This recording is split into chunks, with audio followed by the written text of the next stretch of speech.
This SWAC 100th anniversary moment is brought to you by USAA. Oftentimes we get so excited about what's going on now, rightfully so, that we tease out the history. Let's go right back to the beginning. You know, as you said, it's a 100-year celebration this year in 2020. So that means back in 1920, all things kicked off. And it was formed actually September 10th, 1920 in Houston from the humble beginnings as a grand experiment with 5 historically Black colleges and university member institutions, 4 private institutions and 1 public institution. For those that may not recall, that started with Bishop College, which now unfortunately is defunct, but Paul Quinn College, Sam Houston College, now Houston-Tillotson University, and Wiley College, as well as 1 public institution that still remains in the conference as the other 4 have left, and that was Prairie View State Normal Industrial College at the time, better known to everybody now as Prairie View A&M University in the Southwest region of the United States. A 6th joined just a year later, Texas College, and that's why you hear a lot of people talk about the 6 founding members, but just for accuracy, that was the date. And now just to think about this, 2021, the conference will grow to its largest capacity of 11th and 12th member with Florida A&M University and Bethune-Cookman University. We'll talk about them a little more later. We can go back really to the early 40s. Check this out. A lot of people may not realize this, and the historians will. Jackie Robinson, yes, Jackie Robinson that broke the proverbial color line of Major League Baseball. He actually, obviously everybody knows he played at UCLA, but he coached in the SWAC. At the time, as we talked about earlier, Houston-Tillotson, it was Sam Houston College, actually is where he was the athletic director and coached in 1944 and 45. He coached that team. He lost the ball game. It was pretty tough in terms of how he lost, was to Southern University. But Southern University played in the championship game against Marquise Haynes, yes, the legendary Harlem Globetrotter, who really was upset about the way he thought Southern treated Sam Houston players in regards to how they really beat up to him. So he took advantage of it and really showed his skills in terms of how he toyed with Southern University to win that championship under the legendary coach Zip Gales. When you're talking about in the 40s, those legendary teams in terms of the SWAC. So just a little bit of history there in regards to what's going on. Let's speed it up a little bit and we can get into the 50s. That's when things start to change in the expansion of the SWAC with these public institutions to some of the more modern teams that you know about. And did you realize that the SWAC dominated a lot in the NAIA when they first finally got a chance to enter in the tournament? But you talk about some venerable players, Benny Swain. He was 6 Texas Southern. He played 55, 56, 57, 58, 15 games, 119 field goals, 64 free throws, 302 total points, and averaged 20.1 per game under the legendary Ed Adams in terms of the coach.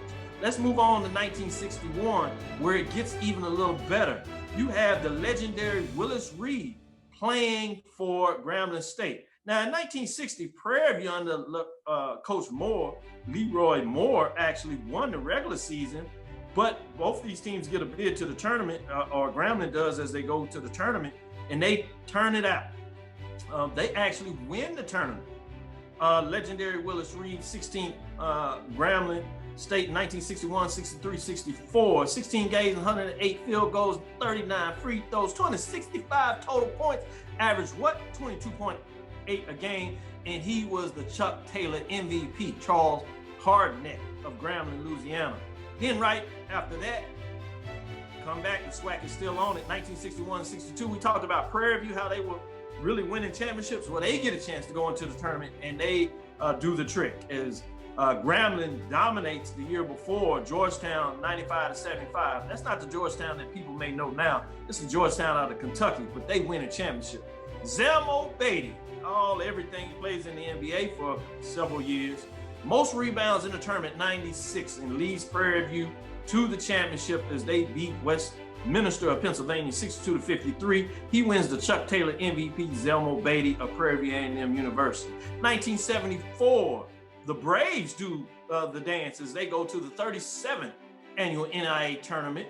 They lose to West Georgia in the championship game, 97-79. But then not too long later, 1977, Texas Southern finds its way back to the championship game, their second championship appearance. This time they cut down the nets. You know this name, the legendary Coach Moreland, right? He wins the championship as he gets it done. They beat Campbell 71-44 as Texas Southern does so much. So some of the legendary names: Alfonso Ford, Mississippi Valley State; Lewis Jackson of Alabama State; Kevin Granger of Texas Southern University, who actually played under the legendary Robert Bob Moreland. Corn State, as they get it done in the NI tournament, beating the team out of Mississippi that shocked everybody in Mississippi State, undefeated for that year as they lose a tough one to Indiana in the NI tournament in New York. Just giving you some names out there. Then we come to the more modern time, right?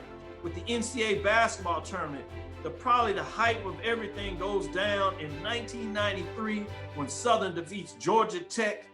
Ben Joe gets it done. He has legendary players that go on to play in the NBA. Avery Johnson that becomes a Hall of Famer, and coaches and things of that nature, Bobby Fields. But you also have at Jackson State, the team that they defeated that actually won the regular season. They defeated them in the tournament 101-80. Lindsey Hunter was on those type of teams. So you have legendaries all over it. Some of the great coaches, Davey Whitney, we talked about, Robert Moreland, Lafayette Stribling, Van Pettaway of Alabama A&M as they join the conference and win a tournament. Just to give you some, can't leave out Paul Covington of Jackson State. They would get out there. Arkansas, Alabama A&M, legendary coach Hubert Clemson.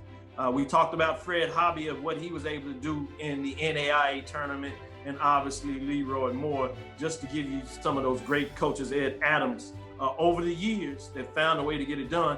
And then we can't leave out the women when you talk about Shirley Walker in terms of what the women have done on that side of the legend, Herman Hartman of Southern, Sandy Pugh, most recently, Cynthia Cooper Dyke, that has won championships at both Prairie View and Texas Southern in terms of the regular season, finding ways to get it done. Prairie View, their 5-year streak in terms of what they get winning the tournament. So you talk about some of those great teams, and most recently you have Tamika Reed, Carlos Funches, as they start to put their names on the line in terms of these legendary coaches. So wanted to give you, play it back a little bit of deep history and then more of the modern history, as a lot of people will talk about. But that's what you have in the SWAC. So much history, so much names to mention in terms of that. And for some of those that I might have left off, charge it to the time, not my mind, certainly not my heart.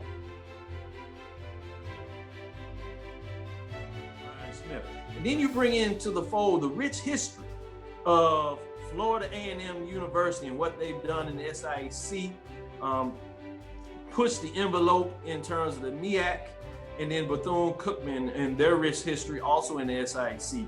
FAMU dominated during those years when we go back and talk about the NAIA period, and they're rebuilding those programs. But from a brand perspective, oh, it gets no better than what you're doing in the SWAC right now. When you're talking about brands just across the board, Grambling, Jackson State, Southern, FAMU, Alabama A&M, Alabama State, Arkansas Pine Bluff. We just told you about the history of Mississippi Valley State. And then the recent resurgence of Prairie View on the basketball side, both men's and women's, and then the long history of Texas Southern University. You put all those brands together along with Southern, and you got 12 of the best institution HBCU-wise in terms of the greater bands, particularly when you start mixing in the sports component of the pep bands in these stadiums. Oh, it gets no better. The competition in the SWAC, both on men's and women's, will be incredibly deep. The brand recognition is second to none in the Southwestern Athletic Conference. It's time to get excited. You have closing out on the 100-year history of the SWAC with the 10 members fighting it out for a championship before you start year 101 with 12 teams that will be fighting for a championship. It is an incredible time to be a member, a proud member of the Southwestern Athletic Conference, better known as the SWAC. We are the SWAC. Our heritage lifts us to great heights because my history is forged by trailblazers. That motivates me today to focus on my future. We are the SWAC. We are the new trailblazers. And this is my heritage.